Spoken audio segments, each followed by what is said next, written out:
जय माता। चरणं शरणं जमाम्बिके, चरणं शरणं त्रयम्बके. Soon Bhagavan regained consciousness and in a weak voice said, I had a curious and fearsome dream. I felt I was in the power of an unseen presence who was pulling me through strange unknown spheres.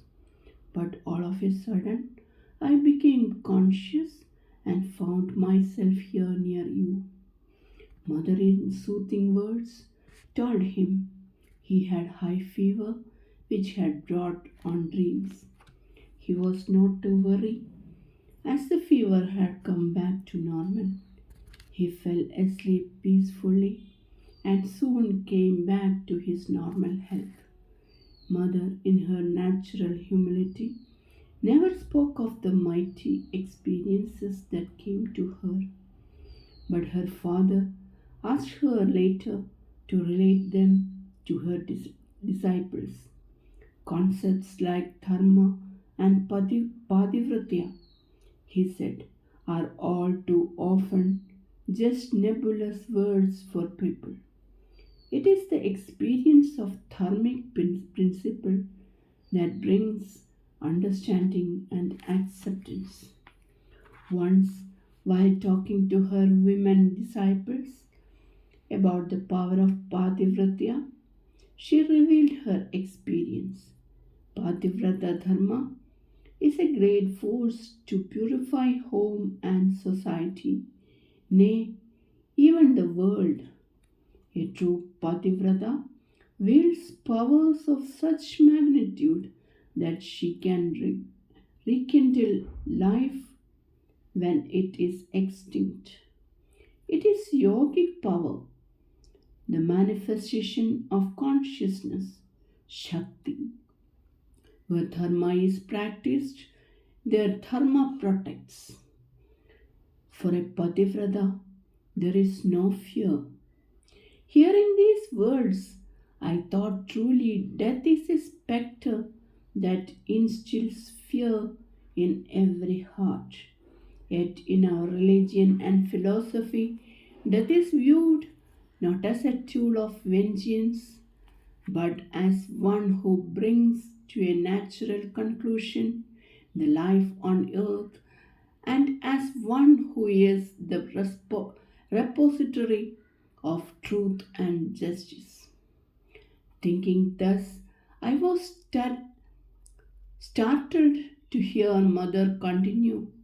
Mother could only perceive the form of God Yama as Dharmaraja, the citadel of truth, Dharma, justice, and law, Dharmaraja. Saying this, Mother lapsed into silence. Perhaps the unique incident of the past had surfaced in her consciousness.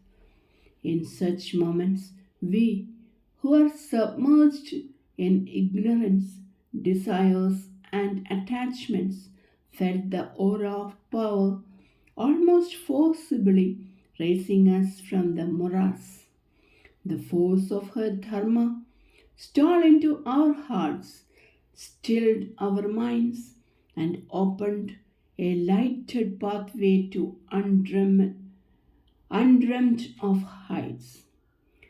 We have all heard the story of Savitri and how the god Yama came to claim Satyavan's life. Perhaps we had thought these were stories to while away long evenings. But now I realized the true meaning of Savitri, the principle embodied in the story. Pativratya was not some abstruse ideal, it was a power whose potency had been shown to us here in our lifetime. Here I am reminded of the beautiful line in Lalita Ashtottara which goes thus: Pativratangana Bhishta Varadaye Namo Namah. I bow to her who fulfills the desires of a Pativrata. What is meant by a Pativrata here? It is a Mahapativrata who mother has once said is born, not made. She is one who has attained a yogic stage, who is a Kalpataru, who has the power to grant all that is good. Looking back to their life, we can see that Bhagavan was none else but her own divine part, actualized with a name and form for the avataric purpose. He was the foundation of Mother's Grihastha life on which she built the mansion of God realization. His was not the realization gained by sadhana or tapas. The ministration and adoration of Mother gradually worked the transmutation of his personality into the sublime nature of a Mukta Purusha.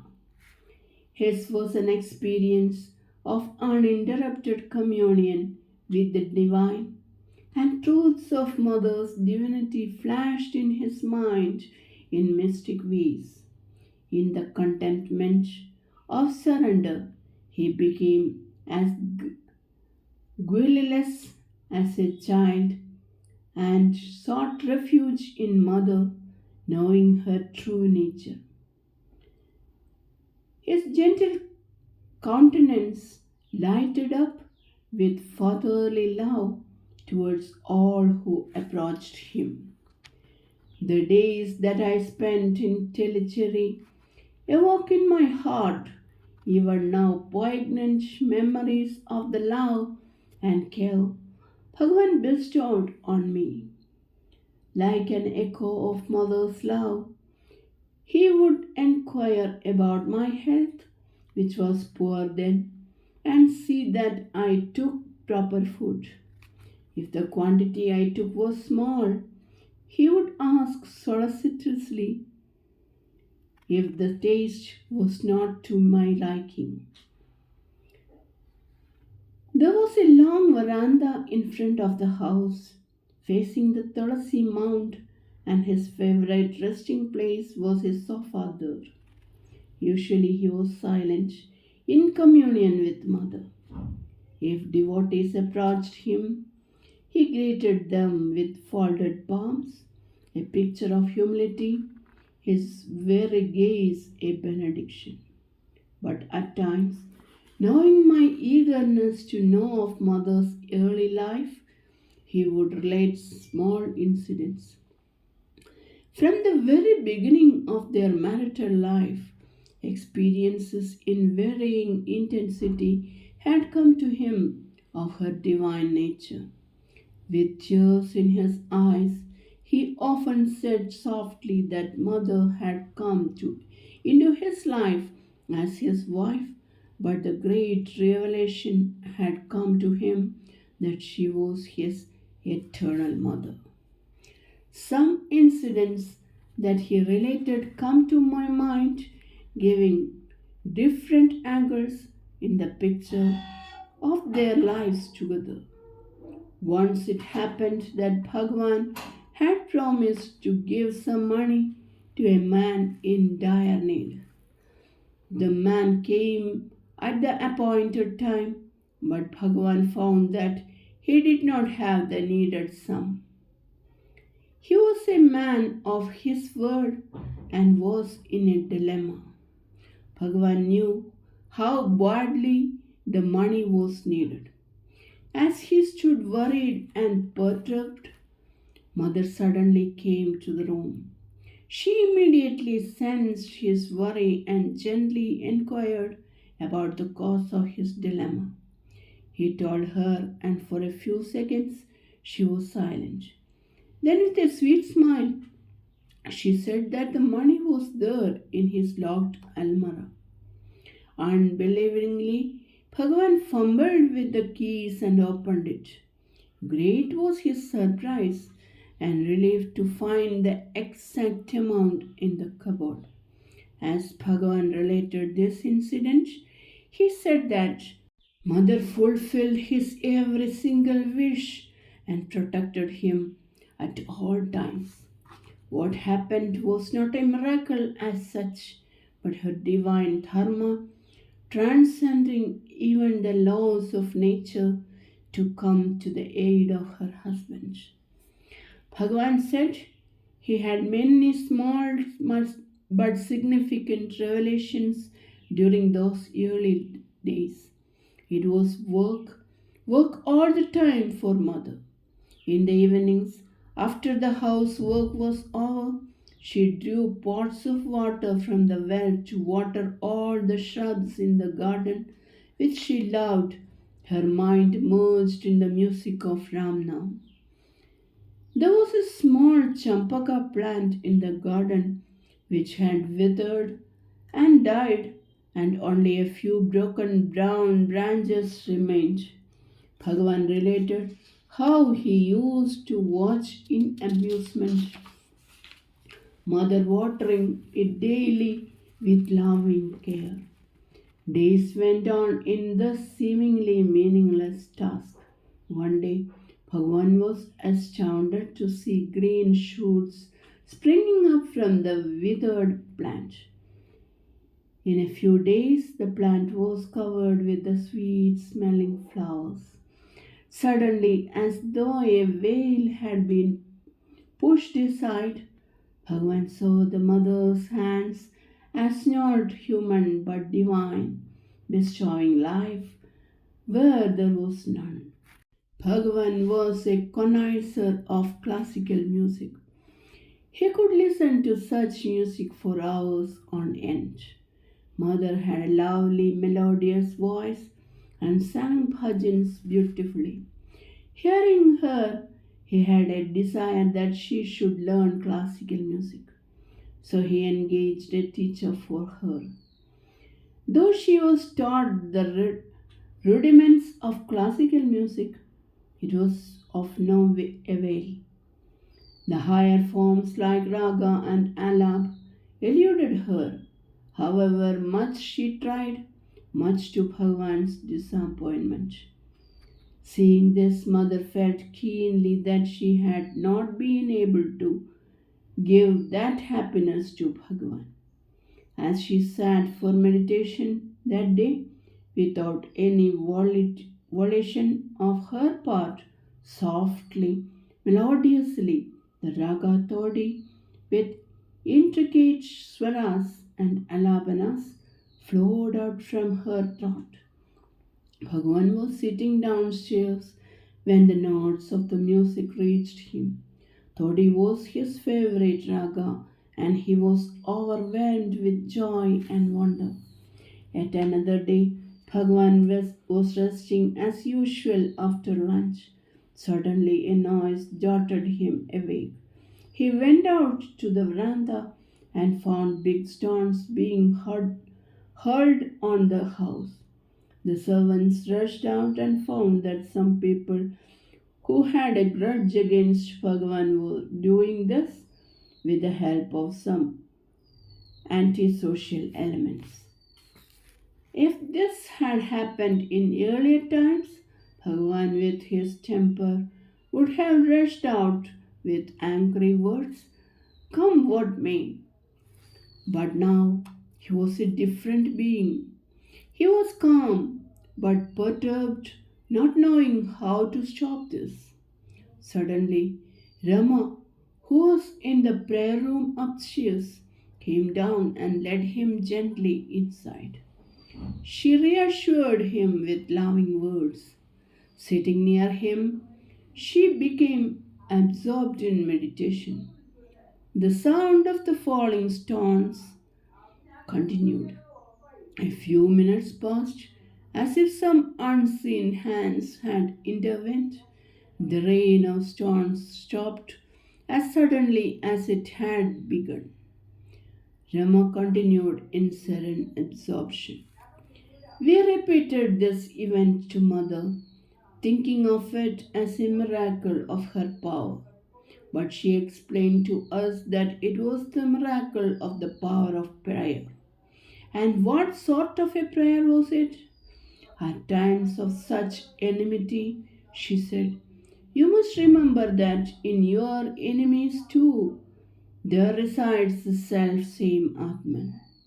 With closed eyes, commune with that Atman in surrender and love and pray to cease all enmity. In that Pujya Bhava, when from the core of your heart you pray to the God in them, there will be a miraculous result.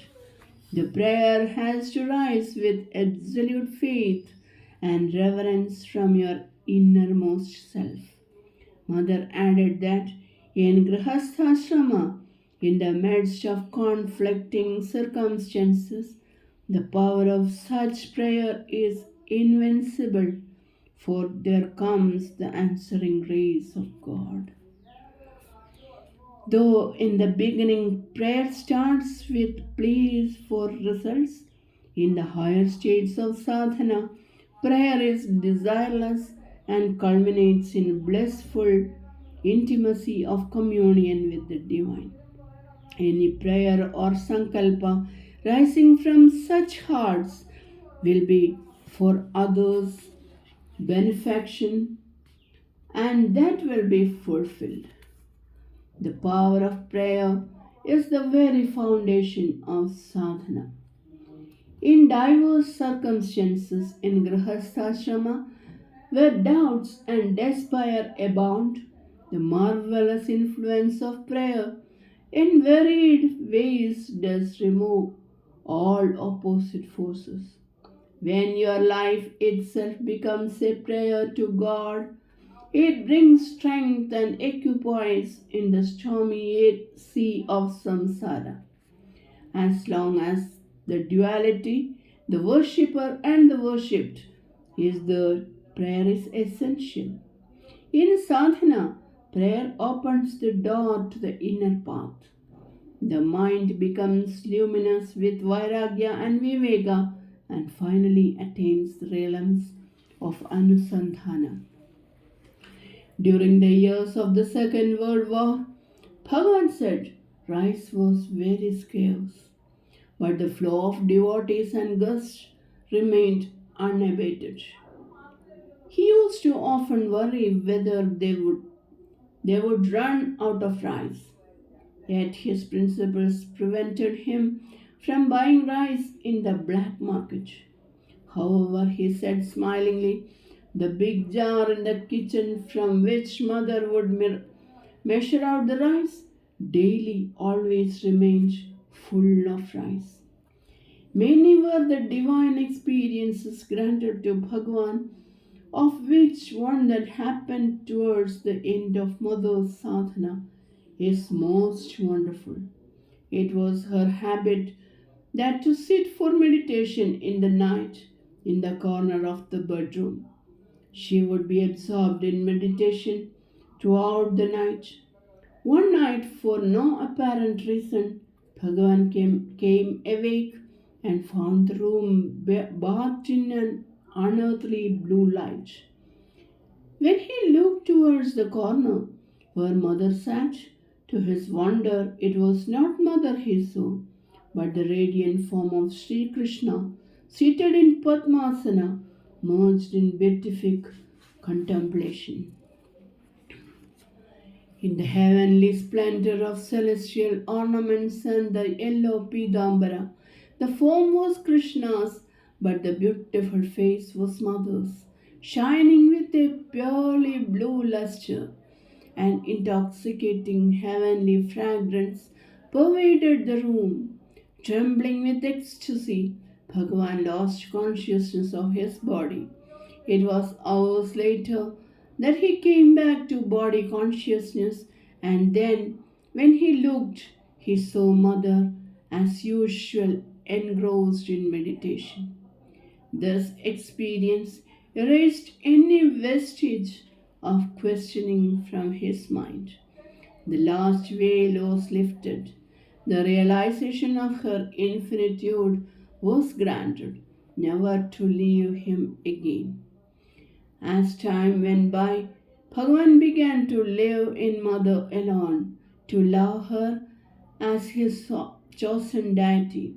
He dedicated himself and all his worldly possessions to promote the divine cause. How often has he uttered these words to guide those who came to Mother? Maya is her smile. He who sees the smile and not the one who smiles is bound. He who sees Mother behind the smile is free. This is the truth I have learned in my life. Charanam Sharanam Ramambige Charanam Sharanam Trayambage. Jai Mata.